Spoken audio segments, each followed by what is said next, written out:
الحمد لله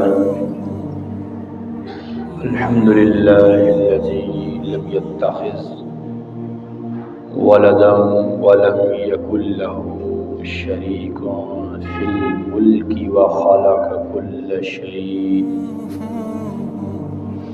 فقدره تقديرا. ونصلي ونسلم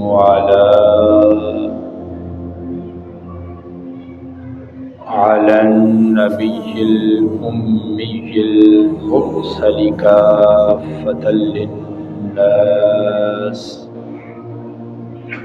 بشيرا ونذيرا وداعيا إلى الله بإذنه وسراجا منيرا، وعلى آله وصحبه تسليما كثيرا كثيرا.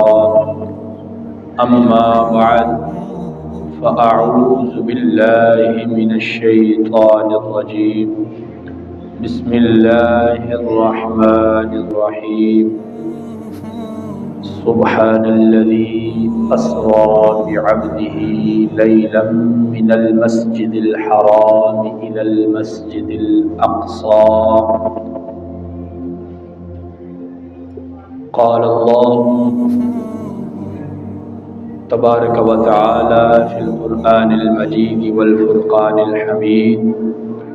بسم الله الرحمن الرحيم. وقال رسول الله لا تشد الرحال إلا إلى ثلاثة مساجد: المسجد الحرام ومسجد الرسول صلى الله تعالى عليه وآله وسلم ومسجد الأقصى. صدق الله مولانا العظيم وصدق رسوله النبي الكريم الرؤوف الرحيم. ببركته إن الله وملائكته يصلون على النبي يا أيها الذين آمنوا صلوا عليه وسلموا تسليما. بآواز بلند محبت کے ساتھ درود و سلام پڑھ لیجئے. الصلاۃ والسلام علیک یا سیدی یا رسول اللہ وعلی آلک واصحابک یا سیدی یا حبیب اللہ. الصلاۃ والسلام علیک یا سیدی یا نبی اللہ وعلى آلك وأصحابك يا سيدي يا خاتم النبيين. کچھ نہیں مانگتا شاہوں سے یہ شیدا تیرا، کچھ نہیں مانگتا شاہوں سے یہ شیدا تیرا. اس کی دولت ہے فقط نقش پا تیرا. لوگ کہتے ہیں کہ سایہ تیرے پیکر کا نہیں ہے، لوگ کہتے ہیں کہ سایہ تیرے پیکر کا نہ تھا، لوگ کہتے ہیں کہ سایہ تیرے پیکر کا نہ تھا. میں تو کہتا ہوں کہ جہاں بھر پہ ہے سایہ تیرا. میں تو کہتا ہوں کہ جہاں بھر پہ ہے سایہ تیرا. ایک بار اور بھی یثرب سے فلسطین میں آ. ایک بار شاعر کہتا ہے کہ ایک بار اور بھی یثرب سے پھر فلسطین میں آ. راستہ دیکھتی ہے مسجد اقصی تیرا. راستہ دیکھتی ہے مسجد اقصی تیرا. اللہ رب العزت کی حمد ثنا، ربی مکرم شفیع معظم تاجدار بنی آدم فخر کائنات مفخر موجودات آمینہ کے لال مدینے کے تاجدار حبیب پروردگار حضرت محمد مصطفیٰ صلی اللہ تعالی علیہ وسلم کی بارگاہ بے کس پناہ کے اندر ہدیہ درود و سلام کا نذرانہ پیش کرنے کے بعد سامعین و حاضرین، اللہ کے کائنات نے قرآن مجید فرقان حمید میں ارشاد فرمایا سبحان الذی اسری بعبدہ لیلا من المسجد الحرام الی المسجد الاقصی۔ اب یہاں پر مسجد اقصی کا ذکر ہوا کہ آقا دو عالم صلی اللہ تعالی علیہ وسلم نے معراج کی شب جب اپنے سفر کا آغاز فرمایا، مسجد حرام سے مسجد اقصی کی طرف سب سے پہلا سفر فرمایا۔ تو مسجد اقصی، اس کے بارے میں بھی ہمیں پتہ ہونا چاہیے کہ یہ کس مقام پر ہے، کس شہر کے اندر واقع ہے۔ تو زمانہ قدیم میں جس شہر کو شام کہا جاتا، جس شہر کو شام کہا جاتا تھا، وہ لبنان، فلسطین، اردن اور شام کی سرزمین پر مشتمل ہے۔ یعنی لبنان بھی اسی کے اندر آ جاتا ہے، فلسطین بھی اسی کے اندر آ جاتا ہے، اردن بھی اسی کے اندر آ جاتا ہے، یمن بھی اسی کے اندر آ جاتا ہے۔ یعنی یہ سارے ممالک جو ہیں یہ مل کر ان سب ممالک کو کیا کہا جاتا تھا؟ شام کہا جاتا تھا۔ اور احادیث مبارکہ کے اندر اس کی فضیلت جو ہے وہ ذکر کی گئی ہے، جس کی فضیلت کے بارے میں اللہ تبارک و تعالیٰ نے قرآن مجید فرقان حمید کے اندر بھی ذکر فرمایا، وہ بھی یہی سرزمین ہے۔ اور آیات بینات کے حوالے سے آپ کو اس سرزمین کا ابھی ذکر کروں گا کہ اللہ تبارک و تعالیٰ نے قرآن مجید فرقان حمید کے اندر کس طرح اس سرزمین کا ذکر فرمایا اور کس کس نبی کو اس سرزمین پر اپنے قدم لگانے کی سعادت حاصل ہوئی، یا اگر یوں کہوں کہ کس کس نبی نے اپنے قدموں کے ذریعے اس زمین کو سعادت والی زمین بنا دیا۔ اس زمین کو کس کس نبی کے قدم بوسی کرنے کا شرف حاصل ہوا۔ اور یہاں پر انبیاء کرام علیہم الصلاۃ والسلام کی کثرت رہی ہے، اور کئی انبیاء نے ہجرت کر کے اسے اپنا جائے مسکن بنایا ہے۔ اور خلاق کائنات نے قرآن مجید فرقان حمید کے اندر سورہ بنی اسرائیل 15واں پارہ، اس کے اندر واضح طور پر ارشاد فرما دیا کہ خالق کائنات نے ارشاد فرمایا سبحان الذی اسری بعبدہ لیلا من المسجد الحرام الی المسجد الاقصی اقصى الذي باركنا حوله لنريه من آياتنا إنه هو السميع البصير۔ رب کائنات نے واضح طور پر ارشاد فرما دیا کہ سبحان الذی، پاکی ہے اس ذات کے لیے کہ جو راتوں رات اپنے بندے کو لے گیا مسجد حرام، یعنی کعبۃ اللہ کی بات ہے یہاں پر۔ مسجد الحرام سے مراد کون سی مسجد ہے؟ کعبۃ اللہ کا ذکر کیا گیا ہے یہاں پر، کہ مسجد حرام سے مسجد اقصی یعنی بیت المقدس تک لے گیا۔ یہ کب کا واقعہ ہے؟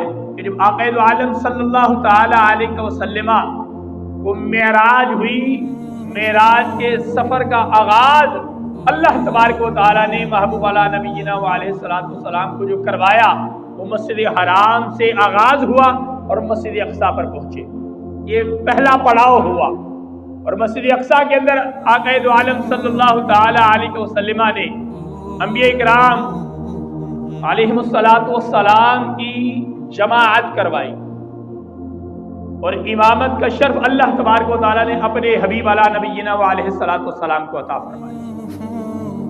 یعنی مسجد حرام سے جب سفر شروع ہوا، مسجد اقصی میں آئے، اور امامت جو ہے انبیاء کرام پہلے بھی موجود تھے، مگر کوئی نبی امامت کے لیے مصلی امامت پر نہیں آیا۔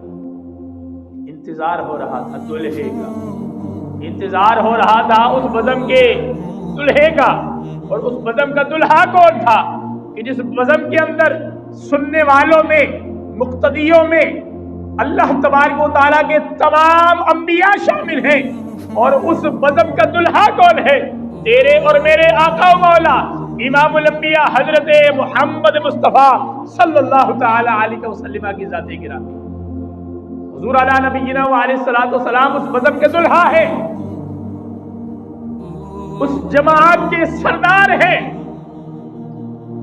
سرور انبیاء ہیں، اور آقا دو عالم صلی اللہ تعالی علیہ وسلم کی جب تشریف آوری ہوتی ہے تو اللہ تبارک و تعالیٰ کی طرف سے جو حکم تھا وہ حکم یہی تھا کہ اس مصلی پر کھڑے ہو کر میرے محبوب علیہ السلام انبیاء کی جماعت کروائیں گے۔ آقا دو عالم صلی اللہ تعالی علیہ وسلم نے انبیاء کی اس وقت امامت کروائی تھی، اور اس وجہ سے بھی اس سرزمین کو فضیلت والی سرزمین کہا جاتا ہے، اس وجہ سے بھی وہ سرزمین جو ہے وہ برکت والی زمین بن گئی۔ اور خلاق کائنات نے قرآن مجید فرقان حمید کے اندر پارہ نمبر 17 سورۃ الانبیاء کے اندر ارشاد فرمایا وَنَجَّيْنَاهُ لُوطًا إِلَى الْأَرْضِ الَّتِي بَارَكْنَا فِيهَا لِلْعَالَمِينَ، اور ہم نے اسے اور لوط علیہ السلام کو نجات بخشی اس سرزمین کی طرف جس میں ہم نے جہان والوں کے لیے برکت رکھی ہے۔ اب یہاں پر خالق کائنات نے جو ذکر فرمایا نا کہ ہم نے اسے، یعنی حضرت ابراہیم علیہ نبینا علیہ السلام کا یہاں پر ذکر فرمایا، اور پھر آگے لوط علیہ السلام کا ذکر فرمایا، اور نجات بخشی سے مراد کہ اللہ تبارک و تعالی نے حضرت ابراہیم علیہ نبینا علیہ السلام کو اور حضرت لوط علیہ السلام کو اس وقت جو نمرود تھا، نمرود سے نجات بخشی اور اس سرزمین کی طرف ہجرت کرنے کا اللہ تبارک و تعالیٰ نے حکم عطا فرمایا۔ اور عراق کی وہ سرزمین، ملک شام کی وہ سرزمین ہے کہ جہاں پر اللہ تبارک و تعالیٰ نے اپنے نبیوں کو جانے کا حکم عطا فرمایا۔ یہ حضرت ابراہیم علیہ نبینا علیہ السلام، حضرت لوط علیہ السلام اور ان کے سمیت کئی انبیاء نے اس سرزمین کو آ کر اور برکت والی بنا دیا، اور سب سے بڑھ کر تیرے اور میرے آقا و مولا امام الانبیاء حضرت محمد مصطفیٰ صلی اللہ تعالی علیہ وسلم نے اس سرزمین پر اپنے قدمین شریفین رکھ کر اس سرزمین کو اور زیادہ برکت والی بنا دیا۔ اور آج آقا دو عالم صلی اللہ تعالی علیہ وسلم کے ان غلاموں کے ساتھ کیا سلوک کیا جا رہا ہے، اس سرزمین پر رہنے والے ان مسلمانوں کے ساتھ کہ جنہیں میں حقیقی طور پر صحیح معنوں میں مسلمان کہنا چاہوں گا۔ ہم صرف نام کے مسلمان ہیں، مسلمان ہونے کی جو شرائط پائی جاتی ہے نا، ہمارے اندر وہ شرائط موجود نہیں ہے۔ ہمارے اعمال دیکھ لو، ہمارا کردار دیکھ لو، ہمارے اندر وہ شرائط نہیں پائی جا رہی کہ جو ایک حقیقی مسلمان کے اندر پائی جاتی ہے۔ انہوں نے ثابت کر دیا ہے کہ حقیقی مسلمان کون ہے۔ دیکھیے کہ وہاں پر قتل و غارت شروع ہو چکی ہوئی ہے، 1.5 مہینہ آنے کو ہے، گزر چکا ہے 1.5 مہینہ، 45-46 دن ہو چکے ہیں۔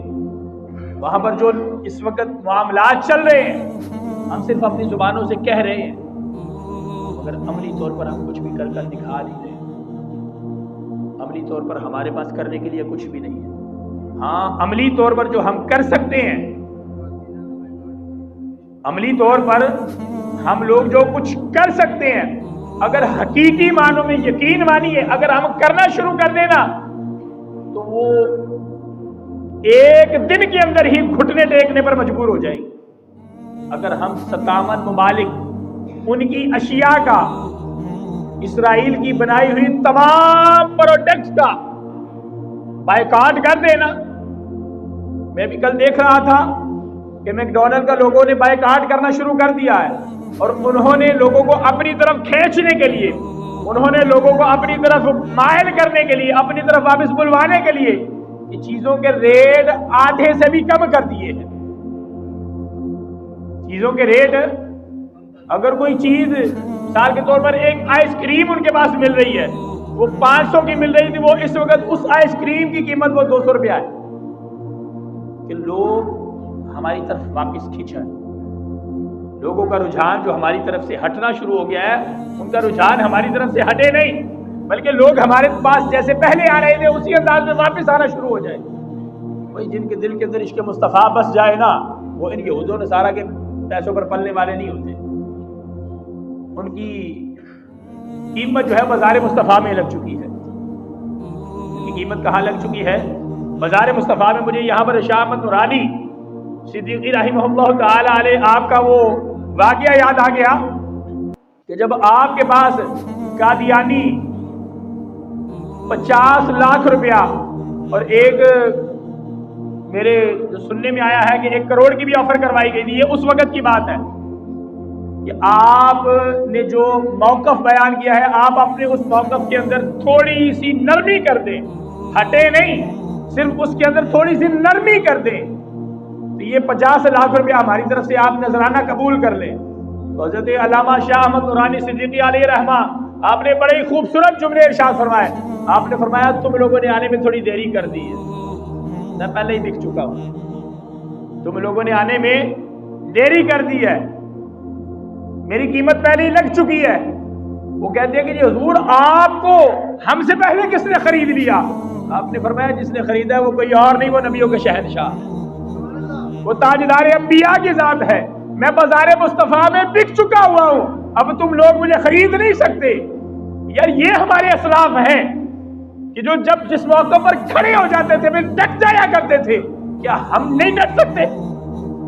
کہ اللہ تبارک و تعالیٰ نے ہمیں طاقت نہیں عطا فرمائی کہ رب کائنات کی طرف سے ہمیں وہ قوت نہیں عطا کی گئی؟ قوت ہے، طاقت بھی ہے ہمارے پاس، مگر ہم لوگ ڈٹ نہیں پا رہے۔ ہم لوگ اس قوت کو یکجا کر کے ثابت قدم ہونے کے لیے تیار ہی نہیں ہے، اپنے اندر وہ حوصلہ وہ جذبہ پیدا ہی نہیں کر پا رہے۔ دیکھو نا یار، لاہور کی سرزمین پر آپ کے پاس ایک ایسا مرد مجاہد بھی آیا تھا کہ جس نے دن ہے رات ہے کوئی بھی لمحہ ہے، ہر لمحے صرف ایک ہی نعرہ لگایا تھا اور کائنات کو بتا دیا کہ حضور کے نعرے سے بڑھ کر میرے پاس کوئی اور نعرہ ہے ہی نہیں ہے۔ اور وہ کون تھا؟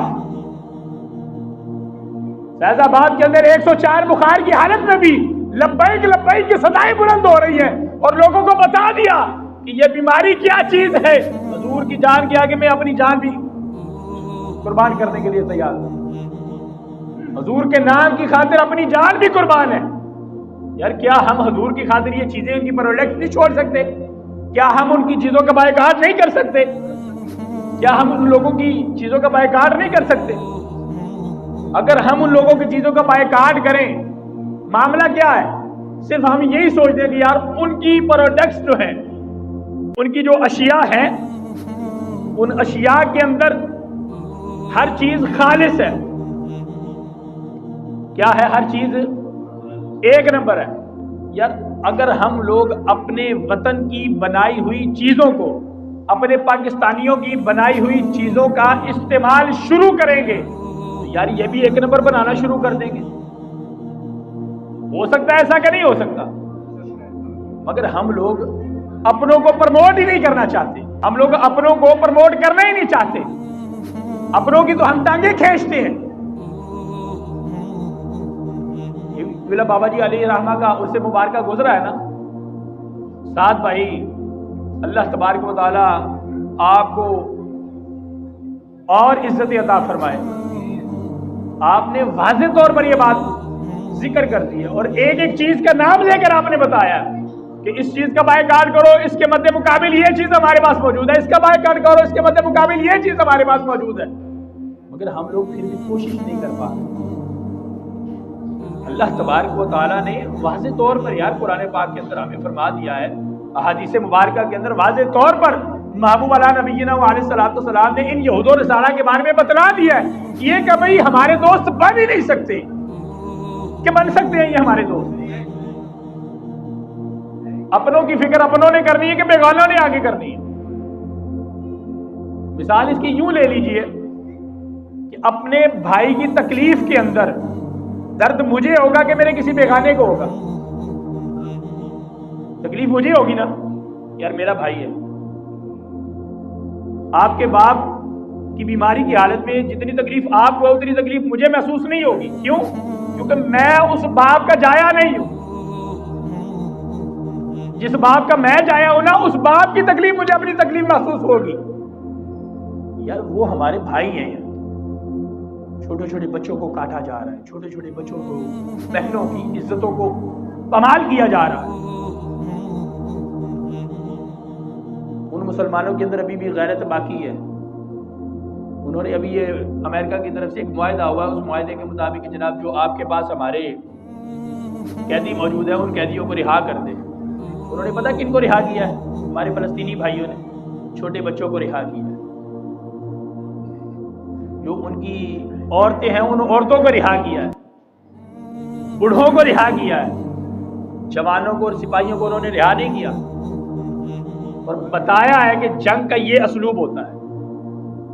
تم لوگوں کی طرح نہیں جو لوگوں کو جائے پناہ دینے کے لیے ہسپتال موجود ہیں، لوگوں کی تیمارداری کرنے کے لیے، لوگوں کے علاج معالجہ کرنے کے لیے جو ہسپتال موجود ہیں، تم لوگ تو ان ہسپتالوں کو بھی نشانہ بنا رہے ہو۔ تم لوگوں نے تو وہ ہسپتال بھی نہیں چھوڑے کہ جن ہسپتالوں کے اندر وہ لوگ اپنی زندگیاں بچانے کے لیے پہنچ رہے ہیں۔ جنگ کے اصول یہ نہیں ہے کہ جو اصول وہ اپنا رہے ہیں۔ یہی وجہ تھی کہ صلاح الدین ایوبی نے ان یہودیوں کو کاٹا تھا۔ یار کبھی ہم لوگ اپنے اسلاف کی تاریخوں کو پڑھ کر تو دیکھیں نا۔ ہم لوگ جناب کیمبرج یونیورسٹیوں کے خواب دیکھ رہے ہیں، ہم لوگ آکسفورڈ یونیورسٹیوں کے خواب دیکھ رہے ہیں۔ ٹھیک ہے، دیکھو آج ہر بندے کی طلب یہ ہے کہ میں جناب میرے پاس ڈاکٹریٹ کی ڈگری آ جائے، میرے پاس جناب وکالت کی ڈگری آ جائے، میرے پاس جناب جج کی ڈگری آ جائے، میرے پاس فلاں ڈگری آ جائے، میرے پاس انجینئر ہونے کی ڈگری آ جائے۔ میرا ایک سوال ہے، یہ ساری ڈگریاں تو تم لوگ حاصل کر لو گے، کیا ان ڈگریوں سے پہلے قرآن کی ڈگری حاصل کرنے کے لیے تیار ہو؟ نہیں تیار۔ کیا ان ڈگریوں سے پہلے بخاری شریف پڑھنے کی ڈگری، مسلم پڑھنے کی ڈگری، ترمذی پڑھنے کی ڈگری، ابن ماجہ پڑھنے کی ڈگری، ابن داؤد پڑھنے کی ڈگری، کیا یہ حدیث کی کتب پڑھنے کی ڈگریاں ہم حاصل کرنے کے لیے تیار ہیں؟ ہمارے پاس وقت ہی نہیں ہے۔ محترم ہمیں اپنے پاس وقت بنانا پڑے گا۔ اللہ تبارک و تعالیٰ نے ہمیں جو قوت عطا فرمائی ہے، اس قوت کو اللہ اور اس کے رسول صلی اللہ تعالی علیہ وسلم کے دین کو پرموٹ کرنے کے لیے ہمیں استعمال کرنا چاہیے۔ یہ چند چیزوں کے میں آپ کے سامنے نام لے رہا ہوں اس امید کے ساتھ کہ ہم لوگ ان کا بائیکاٹ کرنے کے لیے تیار نہیں۔ اور اس سے پہلے میں وہ نعرہ لگوانا چاہوں گا کہ جو قبلہ امیر محترم نے ہمیں عطا فرمایا ہے، میں کہوں گا خیبر خیبر یا یہود۔ آپ لوگوں نے بولنا ہے جیش محمد سوف یعود، خیبر خیبر یا یہود، خیبر خیبر یا یہود، خیبر خیبر یا یہود، جیش محمد سوف یعود۔ قبلہ امیر محترم نے ہمیں یہ نعرہ عطا فرمایا، یہ خیبر کے اس موقع کے اوپر جب مولا کائنات حضرت علی المرتضی شیر خدا کرم اللہ وجہ الکریم کے ہاتھوں خیبر کا قلعہ فتح ہوا نا، تو اسی چیز کو یاد کرتے ہوئے امیر محترم نے ہمیں یہ نعرہ عطا فرما دیا، اور اس کو ہم یوں بھی کہہ سکتے ہیں حیدر حیدر یا یہود جیش محمد سوف یعود، کہ حیدر بھی یہیں پر ہے، کہیں گیا نہیں ہے حیدر ہمارا، مولا کائنات ہمارے درمیان میں ہی ہے، آقا دو عالم صلی اللہ تعالی علیہ وسلم ہمارے درمیان میں ہی موجود ہیں۔ یہ یہودیوں کو بتا دو کہ حضور علیہ نبینا علیہ الصلوۃ والسلام کے غلاموں کا لشکر عنقریب تمہارے سروں پر آ رہا ہے، پھر تمہیں چھپنے کے لیے جگہ کوئی نہیں ملے گی۔ یہ چند ایک پروڈکٹس کے نام میں آپ کو بتا رہا ہوں اس امید کے ساتھ کہ آپ تمام احباب ان کا بائیکاٹ کرنے کی کوشش کریں گے۔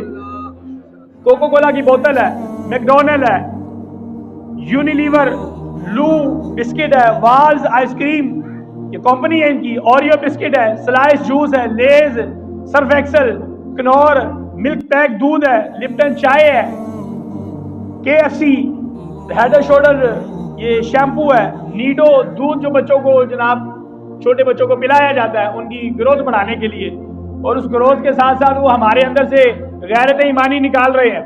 ہم جان ہی نہیں نہ پا رہے کہ وہ ان چیزوں کے ذریعے ہمارے اندر سے ایمان کی جو قوت ہے، ایمان کی جو حلاوت ہے نکالتے چلے جا رہے ہیں ہمارے قلوب و ذہان کے اندر سے. تو ہم لوگ ان چیزوں سے پیچھے ہٹیں گے تو یقین مانیے غیرت ایمانی ہمارے اندر ایسے سامنے آئے گی کہ آپ سوچ بھی نہیں سکتے. اور اس کے ساتھ ساتھ کولگیٹ ہے، سیف گارڈ ہے صابن، سری لیک ہے، جانسنز بیبی، جیلیٹ ہے، ایکوا فائن یہ پانی ہے، منرل واٹر جسے کہتے ہیں، ٹینگ ہے، پیپسی کی بوتل ہے، میکس ہے، پیزا ہٹ ہے، اور رفان جیلی ہے، کرکرے، ڈالڈا گھی. یہ چیزیں ان کا ہم سب کوشش کریں نا تو یقین مانیے دوسرا دن نہیں ہوگا کہ وہ لوگ فلسطینیوں سے معافی مانگ کر فلسطین کا جو خطہ ہے وہ فلسطینیوں کے ہاتھ میں دے کر بیت المقدس کو چھوڑ کر جانے کے لیے تیار ہوں گے. کیا آپ میرے ساتھ اس بات کا عہد کریں گے کہ ہم لوگ انشاءاللہ عزوجل ان کی پروڈکٹس کا پراپر بھرپور طریقے سے بائیکاٹ کریں گے؟ جو دکاندار حضرات ہے نا، یقین مانے اگر آپ لوگ اللہ کی ذات پر توکل رکھے نا، اگر کسی سے کہا جاتا نا کہ یار آپ ان کی پروڈکٹ چھوڑو، وہ آگے سے جواب دیتا شاہ جی انہاں دی پروڈکٹ چھڑ دئیے تو ساڑیاں اپنی تو کوئی لیندا ہی کوئی نہیں. یار جب رکھو گے ہی نہیں، جب تم ان کی پروڈکٹس کو رکھو گے ہی نہیں تو جو موجود ہوگی وہ لوگ لینے کے لیے تیار ہوں گے تمہارے پاس. اللہ تبارک و تعالیٰ کی بارگاہ کے اندر دعا ہے رب کائنات ہم سب کو محبوب علی نبینا و علیہ الصلوۃ والسلام کی پکی سچی غلامی نصیب فرمائے. وآخر دعوایا ان الحمد للہ.